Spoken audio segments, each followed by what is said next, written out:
Hey, welcome back to Crimes and Closets. This is Christy in my closet in St. Louis. And this is Beth in my closet in North Carolina. Hey, Beth. How's it going? Good morning. It's going fine. My kids are still home. Just to update. Oh, Lord have mercy. My kids are not, and it has been glorious. Yeah.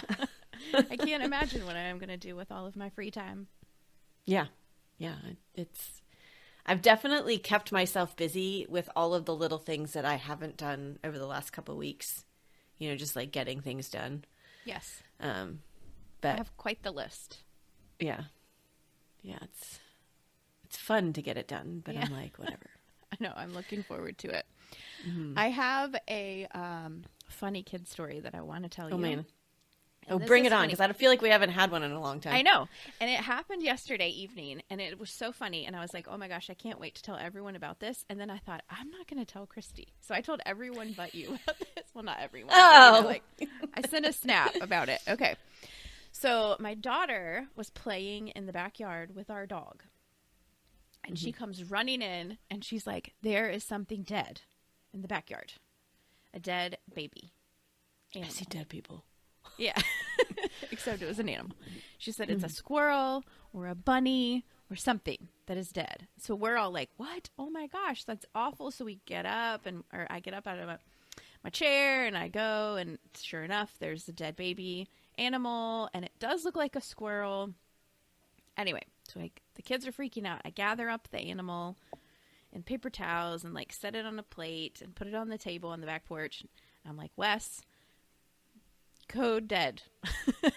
Like there's something dead or whatever. You know, like we need this dad stuff happening out here. Code dead. And code dead baby. And so he comes out and I'm like, what is it? And he is like, you know, we're all like, what is this? Is it a squirrel? Is it a rabbit? Like, what is it? It's so sad, you know? And he said, I think it's a mole. And my littlest goes, wait, it's a what? A whore?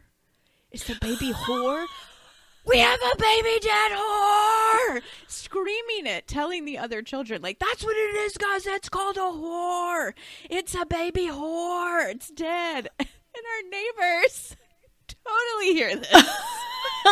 Totally out in their backyard. And they're like, are you guys okay? Oh my gosh. He's like, we have a baby whore that's dead. We're like, dude, mole. You said mole. It's not a whore. It's a mole.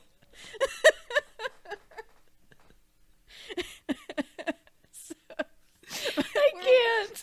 The funniest thing is like, he's screaming it so loud to tell the other kids who had gone back inside at this point. So he's yelling at them, telling them, like, that's what it is. It's a whore. And we start laughing. And we're laughing. Oh, my gosh. And so we can't stop him. And so he just keeps yelling it. But we're like, no. But we're dying laughing. We're doing great. Oh, man. Why did I move away? Oh, gosh. I mean, I got text messages later, like, that was hilarious. And we're like, we're okay. We do not have dead baby whores in our backyard. It's a mole. I can't. That's funny. Have kids, they said. It'll be fun, they said. So that's my story. Also, just for the record, for those of you who like kid stories, one of the favorites is the one that my kid that got stuck in the tree. And the neighbor had heard him and had to come help. Same kid, by the way. Same kid. Just wanted to set the tone. He's providing lots of gems for people. That's amazing. Content. It's a whore. It's a dead baby whore. Not just a baby whore. Dead baby whore. Come on. Oh, man. Oh, well, thank you so much for that, because that has brightened my entire day, and I will probably break out in laughter every now and then just thinking of it. Well, and I texted my neighbor, too, and I was like, she was like, what are you going to do with it? And I was like, we're going to take it out to our farm and bury it because they're very upset about it. And she wrote back, R.I.P. baby whore. Are you going to have a baby whore funeral? apparently. Sweet baby whore. Poor little thing. Oh my goodness gracious. Okay. There you go. You're welcome. Wow. I don't even know if I can top that with a crime story at this point. Well, I think you should try. Okay. Well, then we have one for you coming up. Okay, good.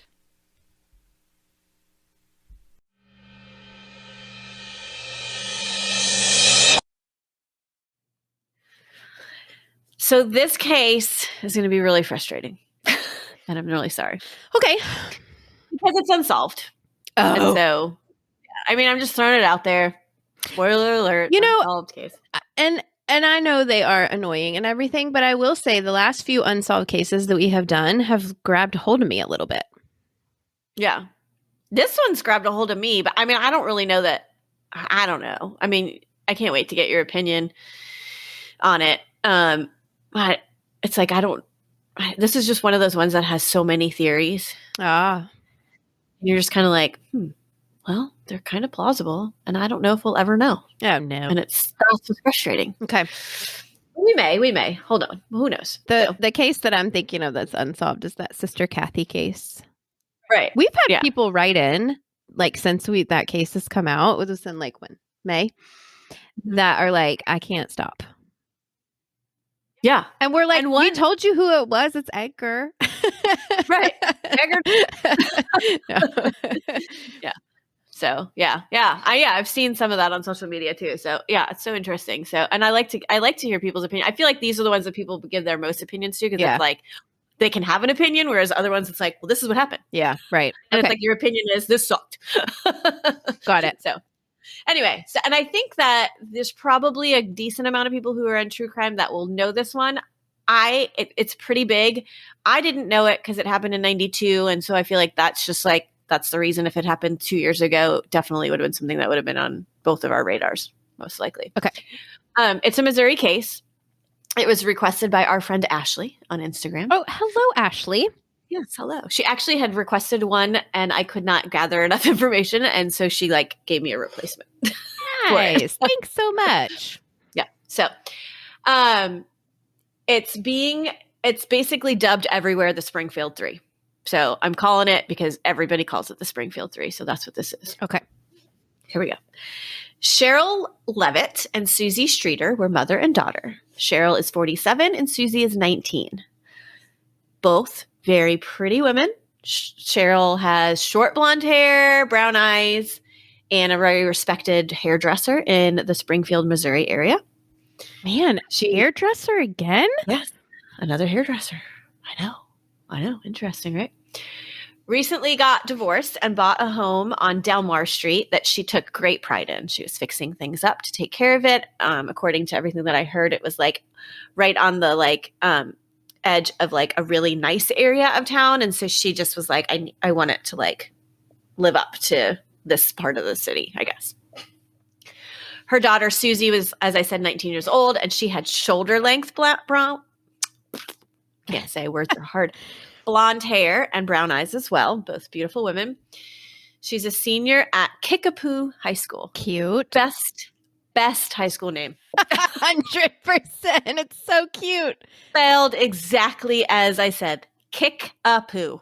Can you imagine being a cheerleader? Kickapoo, Kickapoo, go Kickapoo. They would think you were kidding. I know. Love it. It's awesome. She also works at a local movie theater. And she has plans to follow in her mother's footsteps to become a cosmetologist, hairdresser. So she wants to go to cosmetology school. Sherrill also has another son who's about 10 years older than Suzie named Bart. Bart has been in and out of their lives kind of for years. He had a problem with alcohol and at the age of 17 would move out because he just didn't want to live under the same roof because he didn't, you live under my roof, you live under my rules. And he did not want to live by mom's rules. Okay, fair. He left for about 10 years and actually moved out west to Oregon, I think, for a bit. But he comes back to Springfield in 1991 and he wants to get his relationship with his mom and sister back on track. So he comes back home. Suzie, being 18 at that time, decides she wants to get a place with her brother. So the two get an apartment together and move in. Things are going well until about February or March of 1992. Bart's still drinking. And one evening, he's playing music pretty loud, and Suzie asks him to turn it down. He's like, no. She asks again. He's like, I'm still partying. I'm not turning my music down. So she reaches around him to like turn it down herself, and he pushes her. They get into a fight. He admits things get heated, and the two of them are like pushing and throwing things at each other. And it's pretty bad. Okay. And just after this, Susie's like, yep, I'm done. I'm just going to move back in with mom. Like, I don't want to deal with this. Yeah. Like, we can have a relationship, but we probably shouldn't live together. So she moves back in with her mom. Third person in this story is Stacy McCall. She's 18 and also described as beautiful with long, dark blonde hair and light-colored eyes. She's also a senior at Kickapoo High School and has plans to attend Missouri State in the fall. This is all happening in 1992. Okay. Where is Springfield from you? Springfield is about 3 hours from us. So that's far. Yeah. Yeah. It's like I want to say like kind of the beginning of the Ozark kind of area. Oh. Yeah. So we've driven through it, but anyway. Stacy and Suzie had been friends when they were younger until about the second grade. Nothing of like significant happened. They just kind of grew apart, started hanging out with different people, whatever. They just were into different things. So they grew apart and hung out different crowds. As their senior year was coming to a close, though, they started hanging out again as they were kind of realizing that they were going to be going down different paths. They wouldn't be able to hang out as much. So they started to hang out a little bit again. On June 6th, 1992, Suzie and Stacy, among with many other seniors at Kickapoo High School, I find any chance I can to say Kickapoo. Like with Tumpka. That's right. Probably won't be as many. But yeah. Immediately after, they had plans to spend some time with family, but then would meet up again later that evening to attend graduation parties, just kind of go graduation party hopping. The two had also planned to drive to Branson that evening after all the parties with a group of friends to spend the night. And that's probably about like 50 minutes from where they are. We've not been. People talk about Branson all the time. We have not been to Branson. We'll probably go at some point, but I have not been there yet. The next day, all of them would be heading to Whitewater in Branson, which is a water park. Fun. Stacy's, yes, does. Sounds like a great senior, right after graduation, hanging out with all your friends. Yay. Stacy's mom, Janice, was not too excited about them driving to Branson that night, though, after the party. As I feel like some moms would feel like, all right, you're going to be partying. Even if you have a pretty straight-laced kid, you never know what's, they're going to get into on a graduation night and whatever. And she was just worried for their safety. That was all. You late at night, what time you're going to leave? You're going to drive 50 minutes. Even if you don't drink, you might be tired. So she wasn't thrilled about it, but she's like, well, that's what they're going to do. So late that night, Suzie and Stacy decided that they were not going to drive to Branson and spend the night. And instead they decided they're going to stay local and spend a night at their friend Janelle's house, which apparently Janelle is friends with both of them, but she typically doesn't hang out with them together. It's like she's either with one or she's with the other. Not that that's any significance, but anyway, they're both friends with her. Stacy called to let her mom know the change of plans. And of course, Janice was like, yes, thank you. Smart decision. Yeah, smart decision, girls. The pair headed to Janelle's and hung out for a bit, but then changed their minds again because Janelle had a bunch of family in town for graduation. And so all of the beds in her house were taken. So basically, Stacy and Suzie would end up sleeping on the floor. And so they were like, well, I don't know if I want to do that. So Suzie was like, hey, let's just go back to my house because I just got a brand new waterbed for my birthday and we'll be way more comfortable. Oh, yeah. Right. So that's what they decide to do. So around 2 a.m, again, nothing good ever happens after 2 a.m. It's been said. Whatever. It's not like I'd never been out past 2, but Stacy and Suzie leave to go to Susie's house, and they would call, and it was said that they would call Janelle in the morning because they were going to come and get her to go to the water park. And multiple people saw Suzie and Stacy leave Janelle's house. The next morning, Janelle woke up and called the girls around 9 a.m. She didn't get an answer, so she left a message on the answering machine. She tried again a little bit later and still didn't get an answer, so she called her boyfriend Mike to come over let's go over to their house and just like see what's up because we're supposed to go to the water park. Like, I want to go. So they head over there. When they arrive, they see Suzie and Stacy's cars parked in the half circle drive in the front of the house, and Sherrill's car is parked like kind of off to the side in the carport. They walk to the front door and notice broken glass right by the front door. And they've realized that it's the cover. So, like you had a front porch light and it's covered. The light bulb is there, but the cover was gone. So it's the cover that fell and broke. Oh, okay. So Mike picks up, there's a broom right there. Mike picks up the broom, sweeps it up, throws the glass over like the fence just because he doesn't want anybody to get hurt. Like this is the 90s. Like they just think they're being like nice. They know Sherrill wouldn't want glass just sitting on her front porch. So they're like, let's just clean it up for her. Because I'm sure they're also thinking, well, like maybe that thing just fell down. And rightfully so. We actually had, I don't know if, no, this was not in North Carolina. In Wisconsin, we legitimately had a cover of a light in our bathroom as Emery and I were standing there just like brushing our teeth, fall off and just bust. Wow. Right in front of us. So like in my head, I'm thinking, well, it's kind of, I mean, it could happen. Right. A light like that, just, fine, clean it up. So they just were doing the nice thing. So they knock on the door, but they don't get an answer. But they notice that it's unlocked. So they walk in calling for Suzie and Stacy. This is the 90s. This is what you do. You like go to your friend's house, you walk in. Well, my friends do it now if my front door is unlocked. No one seems to be home though. Both Suzie and Sherrill's beds look like they'd been slept in. So Mike and Janelle are like, well, maybe they just went out to breakfast and they didn't tell us. So let's just go home. We'll wait for them to call and we'll go to the water park when they get back. And this is before cell phones. So you can't just be like, where you at, homie? Like, what you doing? Homie. Real quick. That's like I text you all the time. Where you at, homie? Your door Proof unlocked? of life, please. Yeah, that's what I text. Proof of life, please. So as they're about to walk out, the phone rings and Janelle picks it up. And on the other end, there's a male voice. And he's making like lewd sexual statements. So she just like hangs up. She's like, okay, whatever. And I want to say that maybe she knew these things were kind of happening. Like Suzie maybe had told her that somebody had been calling, but I can't remember specifically if that is the case. But anyway, I don't think she was surprised by it. And then, so soon after that, it rings again and she answers and the same thing happens. And so she just hangs up and they leave the house. They're like, okay, we're out. So they leave. So that same morning, Janice had woken up and was wondering why she hadn't heard from Stacy yet. So she called Janelle's house because last she had heard was that Stacy was not going to Branson, but going to spend the night at Janelle's house. Okay.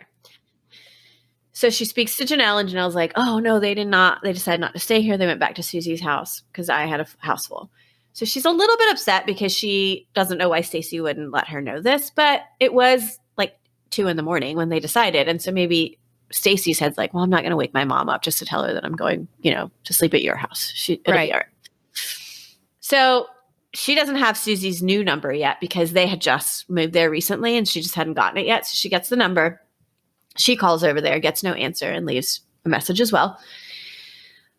Meanwhile, Janice and her other daughter, Lisa, were going to go out for the day shopping for wedding gowns. And she's a little bit annoyed that Stacy hasn't called back to check in, but also just assuming that, well, she probably went off to the water park and I'll hear from her when they get home that night. Like that's just the way it is. So she called again at some point later and still gets no answer because I'm also assuming she's thinking, well, I can at least get in touch with Sherrill and just make sure the girls were there last night. They went to the water park. Let's, confirm all this.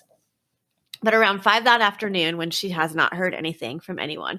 And I also believed, I can't remember exactly when this happened, but she knew somebody at that water park. So she called the person who worked there and they were saying how nobody's seen them at the water park all day and friends hadn't seen them either and whatnot, whoever ended up going. So she's like, all right, I'm going over to Susie's house. She walks right into the home because it's unlocked and thinks it's strange that it was left unlocked. She walks around and there's lights on and the TV is also on, but it's all snow. Remember when that used to happen? Oh, yeah. When the show was over, if there was just nothing scheduled, it would just be snow. Yeah. Totally brought me back and I'm like, oh my gosh, that's so weird. And now it's really spooky. Like when you have that Yeah. It's like You're a like, spooky "What's thing going on?" now. Yeah. So anyway, the TV is on. So it seemed as if maybe they had been watching something and that show had shut off, but they didn't turn off the TV. So she enters Susie's room, and there's this small staircase that goes down to her room. And along the staircase, all three women's purses were like lined up. And it was Suzie, Sherrill's, and Stacy's. Nothing seems to be missing. The wallets, car keys are there. It's all accounted for. And as a matter of fact, Sherrill had $900 in her purse. Oh. As Janice would come, which apparently, and that was still there. So clearly there's like, well, nobody came in and robbed him. Mm-hmm. But I guess this was pretty normal for her because she worked in a salon. And so she would just have a whole bunch of cash and she would deposit it when she could. It wasn't like ever an emergency to do it. Also in Sherrill's purse was a pack of cigarettes. And this seemed really odd because Sherrill, according to literally everyone, was a chain smoker and she did not go anywhere without her cigarettes. Like she would like literally be walking around the house with her pack in her hand. Okay. And apparently also Suzie also smoked with her mom. And so it was weird that there was any cigarettes there at all. Well, the fact that their purses are there is super weird. Yes. Like, and nobody else. Right. Yeah. Yeah. So even if they did go out to breakfast, they would have taken their purses. I'm not sure. I don't know if Janelle went far enough in to like know that the purses were still there, or if she just like kind of walked in, saw nobody was there and was like, oh, they went out to breakfast. We'll hear from him later. Right. So Janice looks further and can see that the girls had at least gotten ready for bed. There were like tissues in the trash with makeup on them, jewelry on the nightstand. Stacy's shorts were folded neatly on top of the shoes she was wearing that day. Her overnight bag was on the ground near the purses. And so it was just kind of thought that she would have slept in her t-shirt and underwear. Janice also sees that there are messages on the answering machine, and so she listens to them, which are pretty much like Janelle, her, like, where are you guys? Right. But also, where are you at, homie? Yeah, exactly. Homie, what are you doing? We need to go to the water park. But there's also a message from a male saying sexual things again. Janice, do you know what he says? No, no. In any interview that they say, it's just like they don't really remember what exactly they said, but it was appalling and rude. And they were like, we're done. He's a lewd caller. Yeah, he was a lewd caller. And I actually at this point say she can't remember exactly what she says, but she remembers being appalled. So she stopped the message and somehow inadvertently erases it. Oh, no. Right. So the last odd thing was that she had noticed was that Cinnamon, Sherrill's dog, was there unattended and was like acting very strange and like agitated and just like super excited to see her. Because clearly if she's been alone for an extended period of time, like nobody's been caring for her. So she was just kind of like, what's going on? So she calls the police. The police make a missing persons report with the words foul play suspected written on it. And they tell her that if they're not back by the next day, that they would start a search. Oh, no. Yeah. They leave a copy of the report. So basically, nobody has seen Suzie or Stacy since 2 a.m. And now it's like 5 p.m. the next day. Right. So they leave a copy of the report and a note that if and when Sherrill and the girls come back, they are to call the police department, reference this case number so that they can cancel the missing persons report. And they lock the front door and like place it probably like on the storm door or like, shove it somehow in somewhere. And Janice remembers like saying to them, well, their keys are in the house. So they're not going to be able to get in the house. And he was like, well, that's the point. They can't get in. They're going to have to grab this paper. She's like, well, how are they going to call you? They're not going to have a phone. He's like, they will find a way to call us if they come home. So they leave the house. The next day, there's still no sign of the women. Janice goes to speak to the police. No one thought to like check local hospitals or, I mean, it's possible that they called. I did not hear any of that. Okay. So the next day, it's still no sign of them. Janice goes to speak to the police again and he asks her, can you get access to dental records? And so she's like, oh my gosh. Like, first of all, I find that strange for them to say, like, just willy-nilly like that. Like, yeah. But clearly in her head, she's like, okay, this is serious because they're thinking that they're going to have to identify her daughter by these records at some point. But I still think it was premature for them to say that. Like, instead of just like, okay, we'll start searching. It's like, can you get their dental records? This whole thing seems very messed up to me. Oh, They go missing in the middle of the night. They don't have their cars. They don't have their purses. They don't have their keys or their wallets or identification. Right. Mm-hmm. Exactly. Where do you think they went missing to? Without anything to go missing with. Yes, very, very, all valid points that are brought up. Janice immediately kicks into high gear and makes thousands of missing persons posters and flyers and distributes them all over town.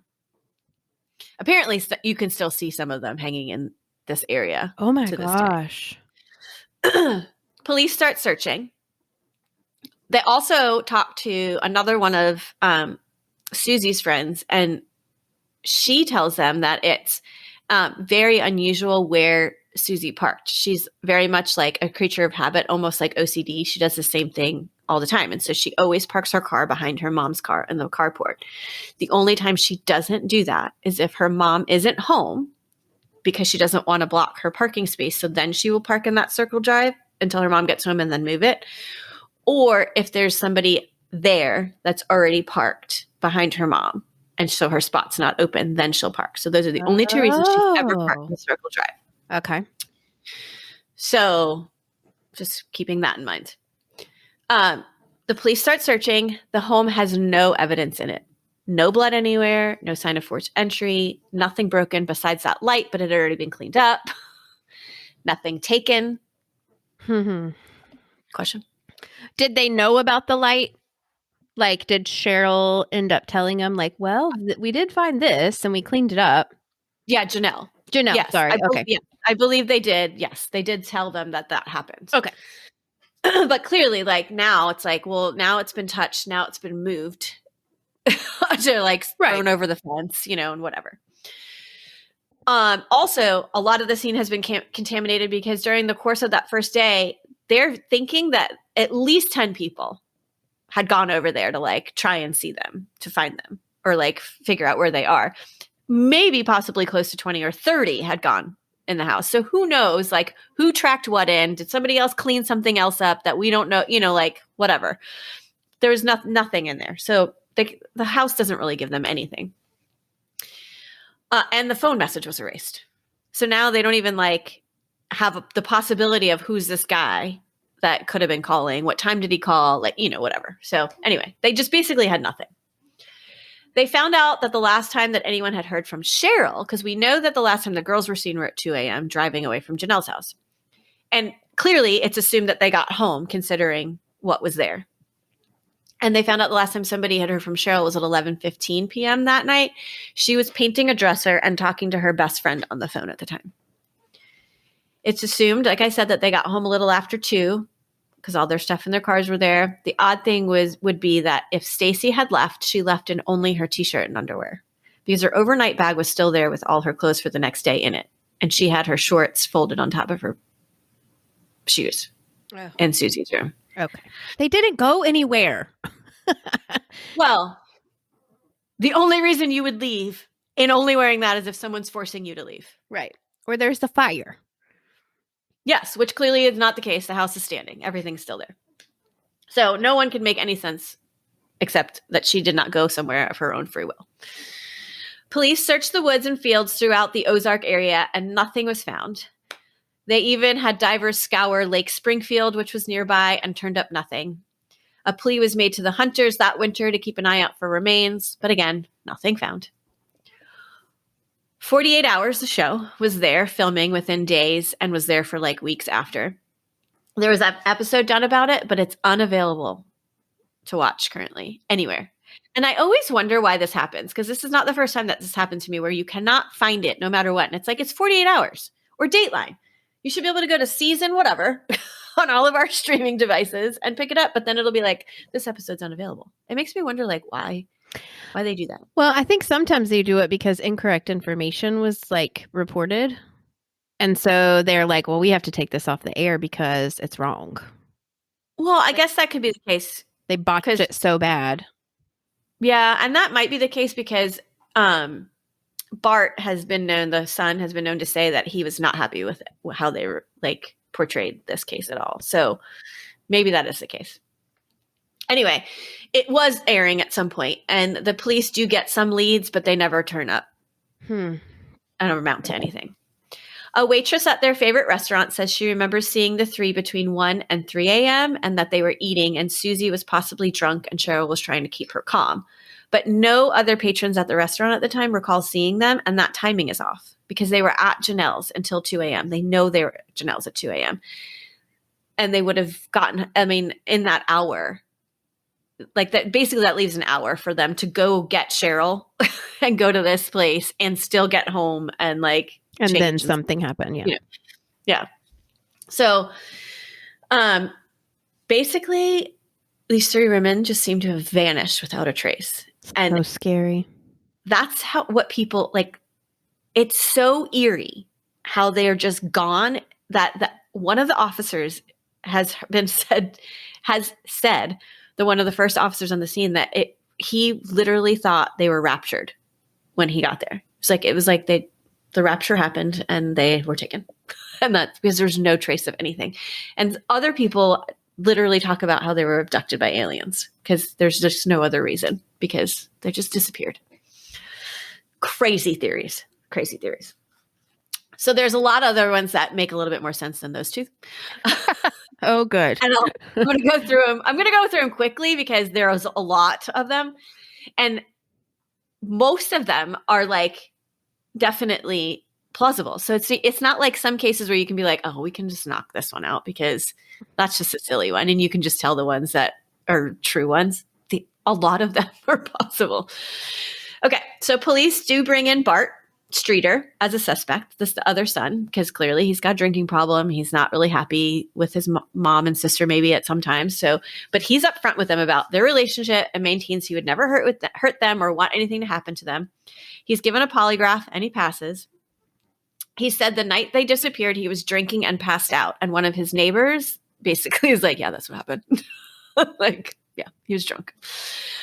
So they look into Susie's ex-boyfriend, Dustin, and his friend, Mike. Suzie worked with Dustin at the movie theater. So that's where they met. And then they started dating for a while. Dustin and Mike had recently been arrested in February of 1992 for vandalizing a cemetery. They vandalized a mausoleum, and the next day, kids that were playing in the local park found skulls. Oh, no. Yeah. They desecrated the dead.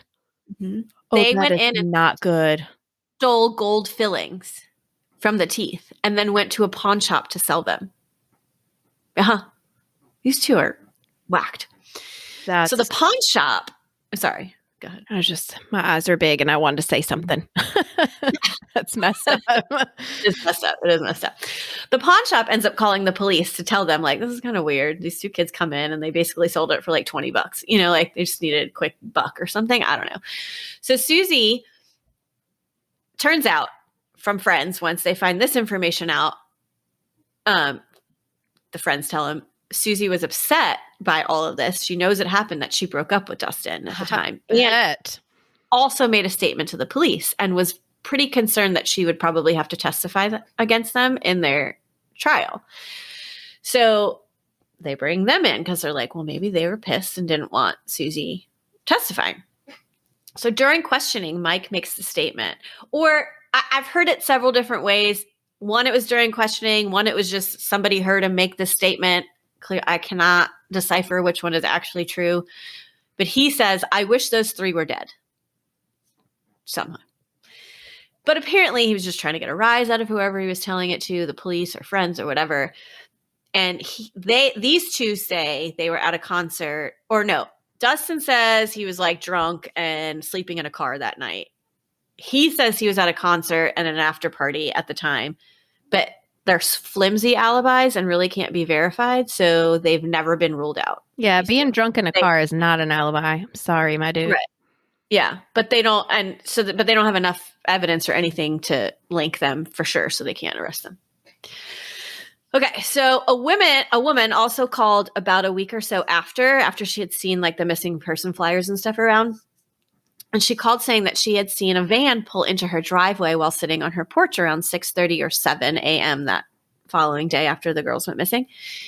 This was about a mile east of where Sherrill and Suzie lived. And when they pulled in, a woman who she recognized as Suzie from the posters was the one driving. And she said she heard a man's voice that said, "Don't do anything stupid, back out and get us out of here." And then that's all. And so they turned the van around and left. She described the van as a Dodge van from the late 60s, maybe early 70s. First, she said it was silver, but then changed to a sort of like greenish color.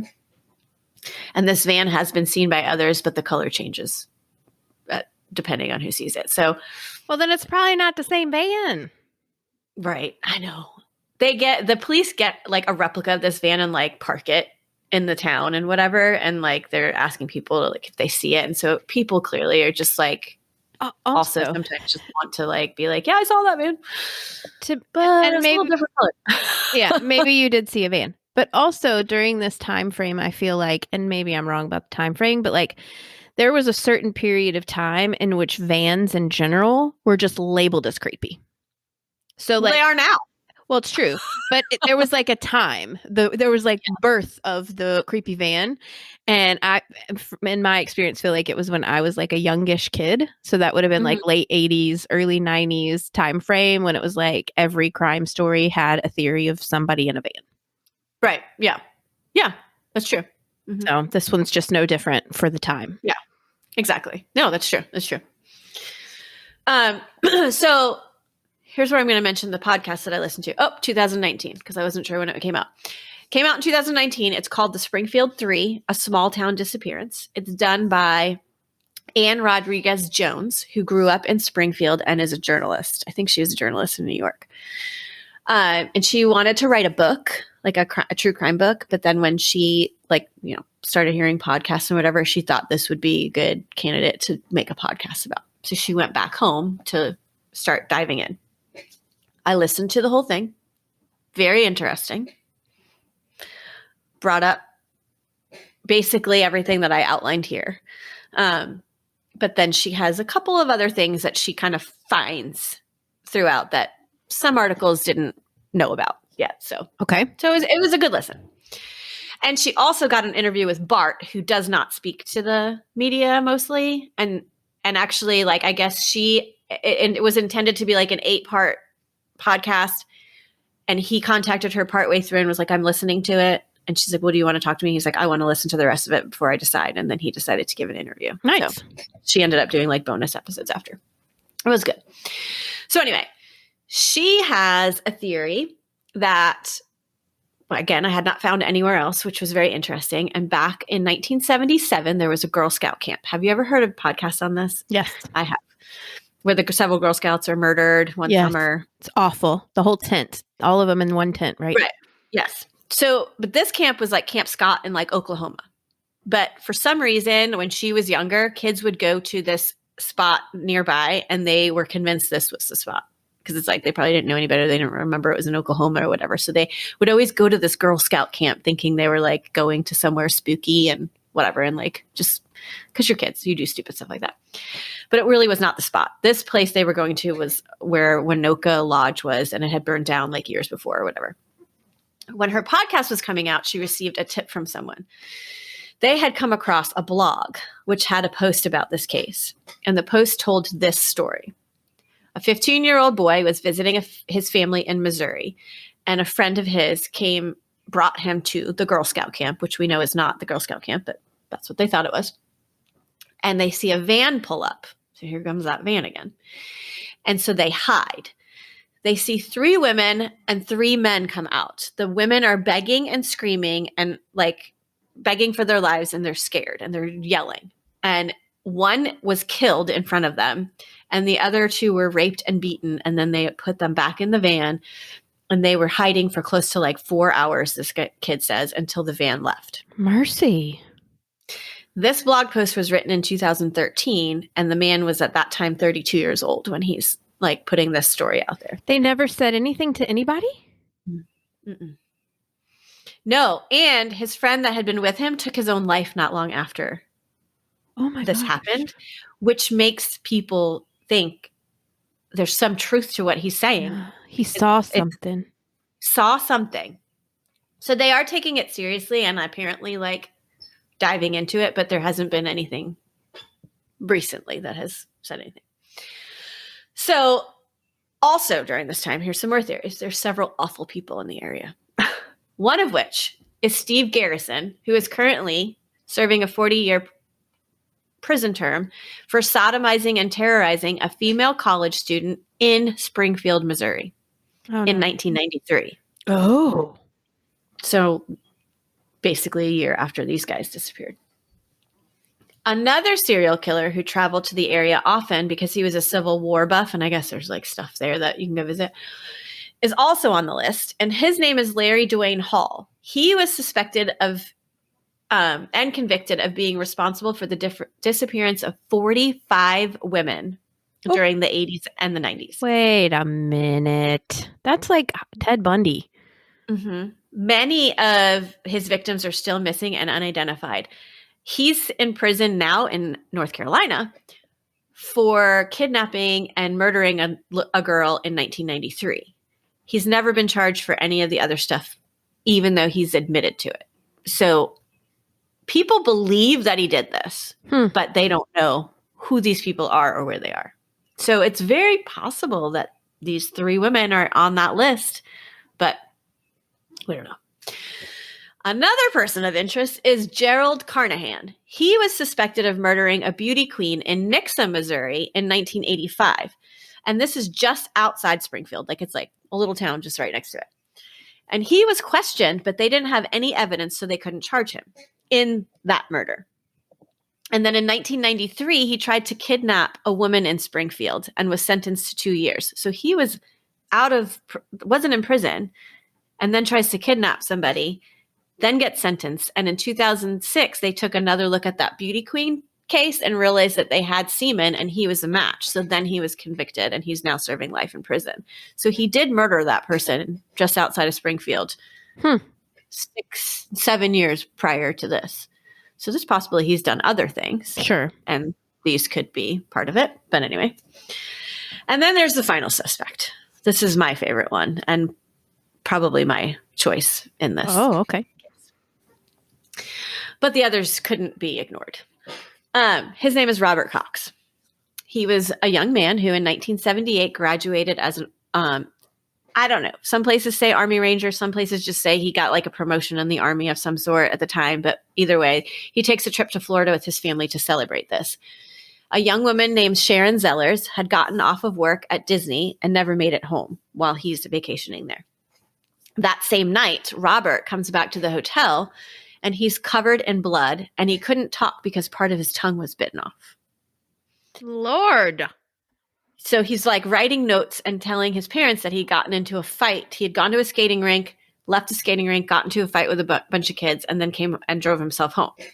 But there were some police officers at the skating rink at the time, and they said that no altercations occurred that night outside the skating rink. So a little sketchy. And that would be a noticeable altercation, I would imagine, if somebody got their tongue bit off. Well, he's saying that he bit it off himself during the altercation. Okay. So they take him to the hospital, and whoever was like taking care of him that night said the bite marks were not consistent with him biting it off himself. It looked more like somebody else bit it off. And then I think, I don't know, within days, Sharon, that woman who goes missing, her body was found near that hotel, like within 100 yards of that hotel that he was staying in, like shoved in a sewer well. Oh. For whatever reason, he's not, because I guess they don't have enough evidence or whatever, he's not charged with this. But years later, he's found guilty of abducting and assaulting 2 women in California. And so while he's in jail for that, they decide they want to try him for Sharon's murder. So they bring him back. DNA was in its infancy at that point. So they sent the DNA they had in for testing, but all of it comes back inconclusive. But they're still like, okay, we have 3 hairs and they're very similar to Robert's. We have a boot print that's like military style boot print in Sharon's car, much like what he would be wearing. And we have blood in the car that was type O, and Sharon was not type O. However, Robert was. So they're like, we'll still didn't take this trial, even though the DNA is coming back inconclusive. And he is convicted and put on death row in 1988. However, in 1989, the Supreme Court overturned this conviction, saying the evidence just pointed to him as a possible suspect. It did not conclusively prove that he murdered her. Yes, I think that's right. Right. So he's released in 1990. He's sent back to California to finish his sentence for the abduction of the other people. And then he's paroled in 91. And where did he move to in 91? Springfield, Missouri?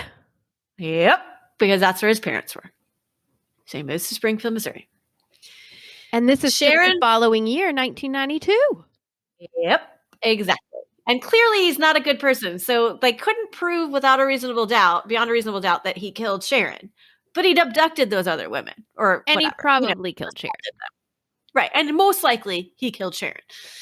So Sharon's brother, Steve, calls the police and says, yo, Robert's living near you where those 3 women went missing. Wow. He killed my sister. He was convicted of it, but then it was overturned. Blah, blah, blah. Tells them that he's there. And also, Robert at the time was working, or at some point, I think it was at this time. Yes, it was at this time. Working as an underground utilities worker who had possibly done work right near Sherrill's home recently and could have easily used his job as a way to get into the house. Like, hey, you got a gas leak. Like, let me in so I can figure it out. There's a gas leak. Well, but not in the middle of the night. Well, I mean, if there's a gas leak, yeah. Well, if yeah, it's reported, I mean, and they come knocking, you need to take care of it. It's not like, I mean, that's so, I mean, yeah, what are the chances? But it could happen, I guess. So, and also this, not long after the disappearance, there was a note left on top of a newspaper rack at like a local store that mentioned an apartment complex. And the words in quote says, use ruse of a gas man checking for leaks. And that's all it said. And this apartment complex was like a couple miles from Sherrill's house. So they were like, is this linked? Is this how, like, so I don't know. It's kind of like a weird thing, but it's mentioned a lot. So like, I think they think it's linked for some reason. Okay. Anyway, also, at some point, Robert worked as a mechanic at the same used car lot as Stacy's father. Oh. So it's quite possible that he had seen Stacy at some point and like just grew a liking to her and maybe had been following her around. The biggest issue with all of it is that Stacy was not supposed to be. That's what I was just going to say. Stacy's house. And so like there's a lot of things out there, but it's like and that point to like he was after Stacy, but like they weren't supposed to be there. Suzie and Stacy weren't supposed to be there. They were supposed to stay out that night. So it's like, especially not Stacy. I mean, it would make more sense to me that the targets were Sherrill and Suzie, mom and daughter, who lived in the house. And he knew these 2 women lived in the house alone. Right. That they were the targets. Yeah. And then Stacy just happened to also be there. That would make more sense to me. Exactly. And it is also possible that if he worked at the same place that he did get a peek at Stacy and maybe was like following her and saw them hanging out. And then it was just like, oh, now I know who Suzie and Sherrill are too, so there could be still a connection that way. But anyways, these are like loose things. So he's brought in for questioning, but he says he's at a golf tournament that day and stayed at his parents. And then the next day brought his girlfriend and her daughter to church. So they're like, okay, well, we don't have any evidence and you have this alibi that people are corroborating. So, okay. In March of 1995, though, he moves to Texas and is arrested for aggravated robbery. He pulled a gun on a 12-year-old. Oh, what? Yeah. After this happened, the girlfriend who had offered the alibi recants her alibi. Oh, she does now, does she? Yes. And in the podcast, the daughter of this girlfriend is interviewed. And she said that at the time, Robert had asked them to tell people they went to church. She's like, we never went to church. I don't know why he said that, but we never went to church. And her mom was just so convinced that there was no way he could have done this because he was good to her. He was good to her daughter. Like, as far as she thank God knew, for that. I know. She was like in a good relationship. And so she was like, okay, I'll help you, have an alibi. But anyway. I love my husband with all of my heart and would do you never anything for him, but I would not cover up a murder for him. No, I wouldn't either. Like, I just would not do it. Mm-mm. Well, I mean, if I was that convinced that he wouldn't, I do not think my husband, I'm convinced my husband would never murder anyone. Well, right. And so I feel like I could tell the truth and it would still be proven that he didn't do it. Right. And if he did, well, good. I'm glad I didn't lie for you. Right. Because one of us needs to be out of jail. Exactly. Yeah, exactly. We'd both be going down. So anyway, okay. So someone goes to interview Robert, a journalist or whatever, while he's in prison in Texas. And from Missouri. They go down there because they're like, we're still convinced he's part of this, so let's go talk to him. And he says in this interview, I know they are dead. I believe the person who killed them had experience. I believe that they are buried in Springfield. And he also says that he has more information about it, but he will not speak any more about it until his mother dies. Oh. How's mom? So she's alive still. So this is why I think it's him.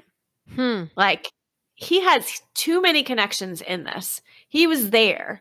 He doesn't have an alibi now. He's a bad guy. He doesn't want to tell any more about it because he doesn't want to like embarrass his mom. And so why else, if you didn't do something to these women, why else would you not want to get, like, if you just know information, why would you want to wait till your mom dies? You know? Could we like lie and tell him his mom is dead? Is that like karmically bad? I don't know. You'd have to sage or something after, probably. Like some kind of a sting operation, and because he's in prison, so he wouldn't know. It's not like he could verify it and go to like her funeral and see it for himself. Imagine he could call his dad. Well, we pulled his dad in on it too. I mean, like, we would do a good job. I guess. I'm not saying me personally. I'm saying like law enforcement or, right. Could they do it? They lie to people all the time to get confessions out of them. It's very true. It's very true. So I don't know. I'm not done, but I am curious, like, out of all of that, what do you think happened to them? I mean, I guess he's the most plausible. Except those other guys are also... I don't love the boyfriend who was drunk in the car and desecrates human remains to mess with people. And I always feel like they most of the time have a connection, and the other guy, Robert Cox, his connections are very loose. I don't know that guy would have had a motive, the boyfriend, enough to like kill all three of them. Right. His girlfriend, his ex-girlfriend, maybe. But I don't know. I guess the Robert Cox guy would be the most plausible, but I don't love him for it. I like him for it. I don't love him for it. Well, exactly. I'm the same, because I'm also torn because there was other really bad guys that, I mean, really, they were in the area and they could have done it. Right. And if we're going to pick a bad guy, how can we pick which bad guy? Right. Exactly. So this is why this case is so frustrating, because it's like they have nothing. They have nothing to tie anybody, even if they wanted to. What of this phone call? Can they pull phone records and see where it came from, or? So I don't know, because that's not mentioned at all, which I'm surprised about, because I feel like at that time, yes, you could request phone records. You could definitely trace phone calls. And it takes a while. It takes time. You can't do it like log on a thing online and pull it up immediately, but like you definitely could have done it in a matter of days, a week. Definitely, but because this is now going, like, this June, it was 30 years since this happened. So we don't know who the message, we don't have the message, but we know what time they called because what's her name answered the phone. Yes, twice. And she whatever, knows like, what noon time or she was whatever. there. So Yeah. like they could find that time period and find who called the house at that time period and call all those Right. numbers back. Exactly. And all I can speak of to this is that it's mentioned everywhere, but that's as far as it goes. Even the podcast that I was just going to say the podcaster didn't look into it. I mean, I'd have to go back and make sure that I'm 100% positive about this, but I don't remember her. Like, I remember her mentioning it, but I don't remember anybody talking about tracing that lewd call. It's like it's just dropped. There was multiple lewd calls. Yeah. Right. Interesting. So, yeah. So the last thing that I'm going to talk about is it's not really a theory. It's just kind of a where they might be buried theory. So which one of these guys did it or whatever, and this could be possibly where they are. But again, it's very, I don't know. Nobody's really taking a whole lot of stock into it. But anyway, it's they're buried under one of two parking garages. One was like ruled out quickly. I don't remember the reasons, but the other one was the south parking garage at Cox Hospital. And a crime investigator named Kathy Baird. Have you ever heard of her? Mm-mm. I don't know. It's like the way they talk about her. It's like she's some like big crime investigator. I haven't heard her name either. She seems a little loopy to me, but she got a lead from a psychic.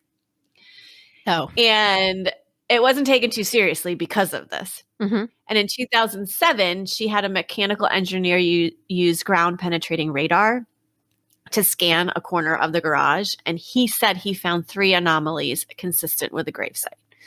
2 that were like in one direction next to each other, and then 1 that was like perpendicular to them. Police have refused to dig the site up though, because they're just not convinced that there's enough evidence, because 1, there's so many like, I can't remember what they call them. I want to say like sinkholes or whatever in this area that they can't prove that those anomalies are not just like some sort of malformation of the dirt in underneath that parking garage. Right. Like, and it was a psychic. It's not like Robert Cox said, I murdered them and I buried them under this parking garage. You know, like. Maybe he will. And yeah, I'm sure in 2010, they like, it's mentioned that they considered digging it up. And then I heard nothing again. All of a sudden it went poof and nothing's been mentioned of that since. And so I don't know why it didn't happen, but anyway. But also their other reason for not believing is that the garage was apparently started. The construction of that garage was started in September of 1993, which means the women would have had to have been kept for over a year and then put there sometime during the start of the construction. Okay, Because so if they were put there and then they just so happened to build a parking garage on top of it. Well, I mean, yes, that's also an idea. However, if you bury someone and you start like digging for a parking garage, you think that it's possible they might come across those bodies. So which is why they're thinking if they would be there, it would be because they put him there because this was going in and after they had like done certain steps so that they knew like foundations going to be poured. So right. let's get them in there real quick. Right. So they're not super convinced about it. And like, so they're just not doing anything yet with that. But anyway, this case has now been 30 years. They vanished out of thin air, and they have no answers for this. So there you have it. And who is fighting for answers now? Stacy's mom? Bart? Well, yeah, she's basically, I watched 2 shows and she's on them predominantly. Bart's in one. Okay. Bart participated in the podcast. There's a blog about them that apparently was started by Bart. Like it's called the Streeter Family Blog. I don't remember. I'm going to have a link. It'll be linked in the show notes.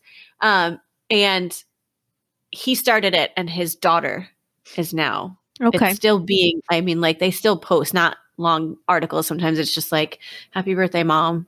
You would have been whatever, you're missed, So it's still active. But apparently his daughter's taken it over for that. And there's like multiple people listed on there and like reasons why they thought there's other people in there, but they just seem too loose for me to even mention. Did do either of the people, like the mom and Bart, say what they think happened? Do they have a theory that they're like, it's this Robert Cox guy? Bart, I think, is convinced it's Robert Cox. Okay. I don't recall Janice. Okay. That's terrible. It is. That's like my worst fear is poofing. Poofing. You know what I mean? Yeah. Like that whole vanish without a trace thing. I mean, like, I don't want to be murdered or abducted. But if I am, I sure as heck want somebody to know what happened and to be found. Right. Yeah. It's awful.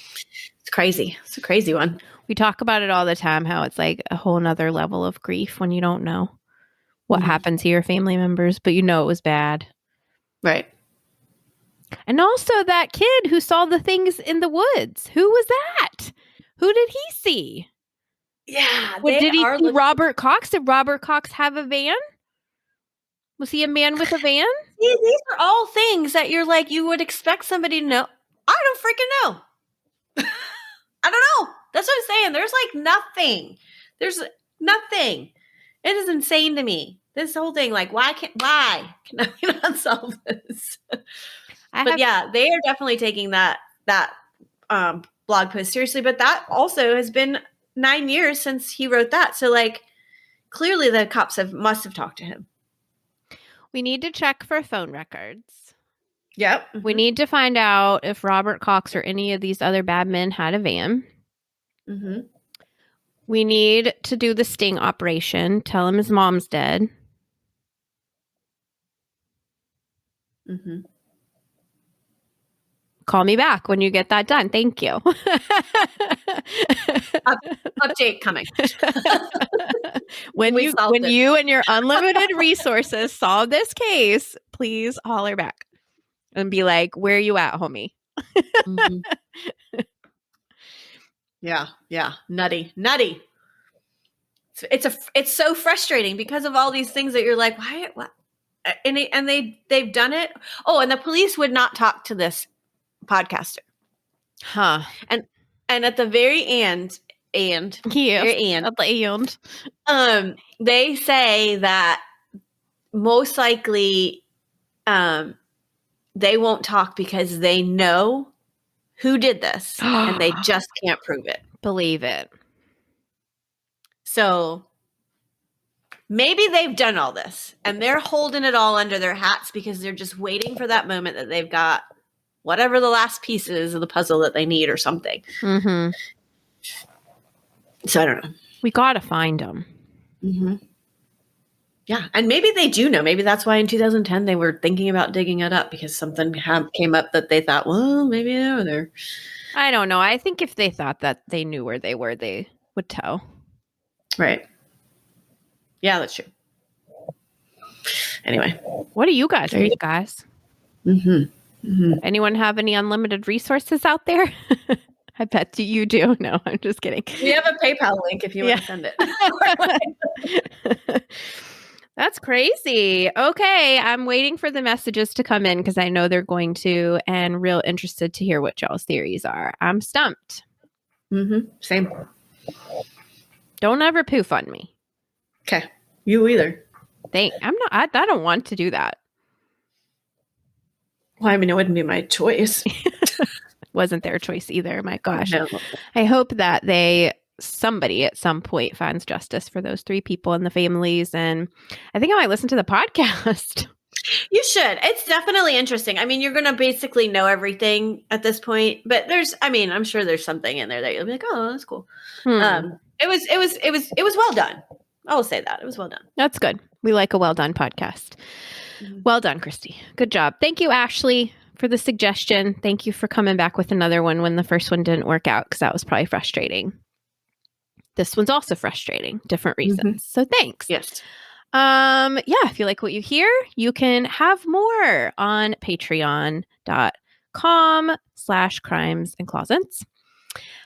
Or you can click some link in our bios and they'll take you straight to it. You can find us on Facebook and Instagram. And if you are on Apple Podcast and have a moment and haven't, please rate and review us and tell us what you like about us and why. That really helps us out. So that'd be cool. And always remember, the world is scary. People suck. Hide in your closet.